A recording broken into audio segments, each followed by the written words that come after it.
Récemment, j'ai fait une vidéo sur les listes de vocabulaire que vous avez d'ailleurs visiblement apprécié, j'en suis ravi. Et dedans, je n'avais pas abordé un point qui me semblait assez important, mais un peu moins connu, parce que les listes de vocabulaire, je pense que vous connaissez sans doute de l'école, de la fac, etc. Bon, c'est assez répandu. Et il y a un outil qui est de plus en plus utilisé, de plus en plus connu, qui est la liste de fréquences. Donc la liste de fréquences, qu'est-ce que c'est?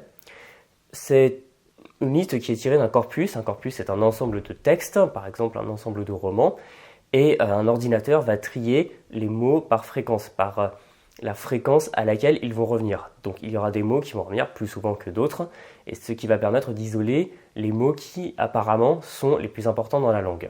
Donc il y a beaucoup de gens qui me disent apprendre avec une liste de fréquences ou qui me posent la question, qui me demandent ce que j'en pense, donc c'est l'occasion de le faire.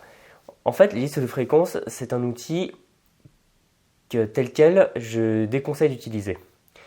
Alors, ça va peut-être en surprendre certains parce que je recommande d'apprendre le vocabulaire le plus important. Mais en fait, ce qu'il faut savoir, c'est que une liste de fréquences, bien souvent, elle ne va pas être réellement optimisée pour l'apprentissage. Alors, il peut y avoir deux raisons à ça. C'est tout d'abord parce que vous ne savez pas d'où sort la liste et assez souvent, les premières listes de fréquences ont été faites sur des romans.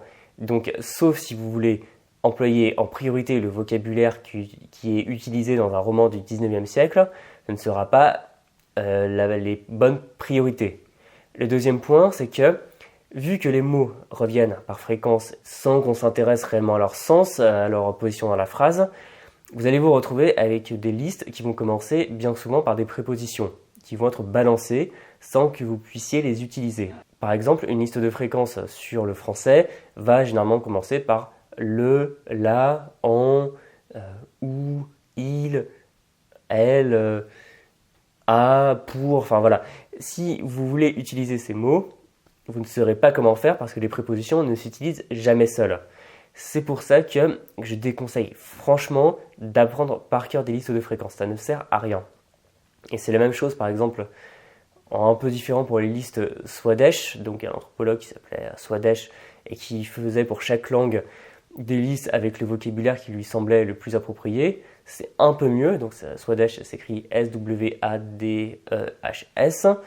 Mais malgré tout, ce ne sont pas des ressources que je recommande d'utiliser telles quelles. Alors ce que vous pouvez faire si vous tenez vraiment à les utiliser, c'est vous y référer. Donc vous en trouvez par exemple sur le Wiktionnaire ou le Wiktionary, qui est la version anglaise du dictionnaire de Wikipédia. Et vous les prenez et simplement vous regardez dedans, par exemple dans les 100 premiers mots les plus fréquents, si vous les connaissez tous. Si ce n'est pas le cas, ça peut être utile d'en piocher quelques-uns et de les apprendre par la suite. Et là, vous allez en fait simplement faire un travail de vérification. Ou alors, l'autre solution, c'est de prendre une méthode, et on existe, où le vocabulaire est tiré d'une liste de fréquences, par exemple les 5000 mots les plus fréquents en anglais, en espagnol, en allemand. Et là, tous les mots qui, appris seuls, auraient été totalement inutiles, trouvent du sens parce qu'ils sont dans un contexte et dans des phrases. Et c'est très important parce que quand vous trouvez des mots seuls comme ça, surtout dans une liste faite par un ordinateur, vous ne savez pas vraiment comment utiliser les mots. Est-ce que quelqu'un qui apprend le français saurait comment utiliser en? Donc, si vous apprenez l'anglais, vous voyez le mot to ou le mot at, et voilà, qu'est-ce que vous en faites? Pas grand-chose a priori. Donc il existe des méthodes, par exemple j'avais testé Click and Speak de bilingue anglais, justement, où il y a un travail avec une liste de fréquences pour faire figurer ces mots dans des phrases. Donc là, c'est un intérêt parce que vous allez voir les choses en contexte et vous allez les voir dans des phrases que vous allez pouvoir répéter et réutiliser. Voilà, donc je sais que ça va être un peu sujet controverse parce qu'il y a des gens qui adorent les listes de fréquences et qui ne jurent que par ça.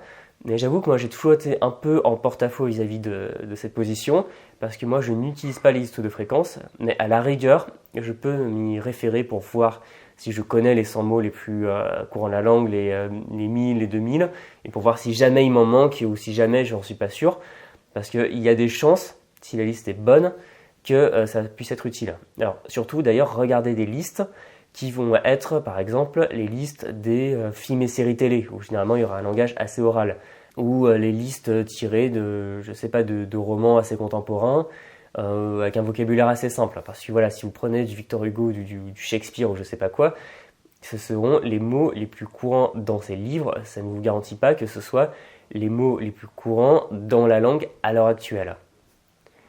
Voilà, donc c'était mon avis sur les listes de fréquences, il n'y a pas grand chose à en dire. Je vous déconseille de les utiliser telles quelles. Prenez-les, généralement ça se trouve gratuitement sur internet. Regardez-les et si jamais il vous manque des mots et que vous vous dites que c'est utile, je sais pas, par exemple si vous trouvez des mots qui veulent dire contre, entre, avec et que vous vous rendez compte que vous ne les savez pas, c'est en effet une bonne occasion de les apprendre.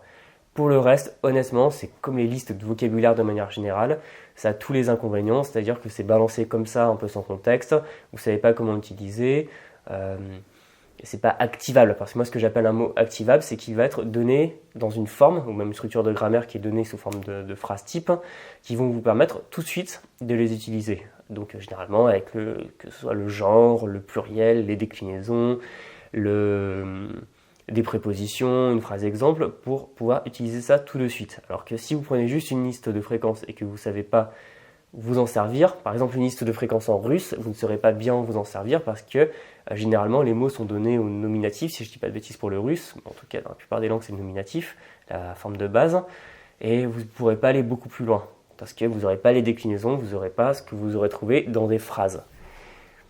Voilà, donc si le sujet du vocabulaire vous intéresse, je vous rappelle que ma formation Vocabulaire Express est encore disponible jusqu'à demain, vu que vous verrez cette vidéo samedi, donc demain soir, dimanche 3 décembre à minuit. Et comme d'habitude, si vous avez aimé cette vidéo, vous pouvez mettre un j'aime, vous pouvez vous abonner à la chaîne et partager avec des amis qui ont du mal à apprendre leur vocabulaire. Et pour ma part, je vous dis à très bientôt dans une future vidéo. Salut!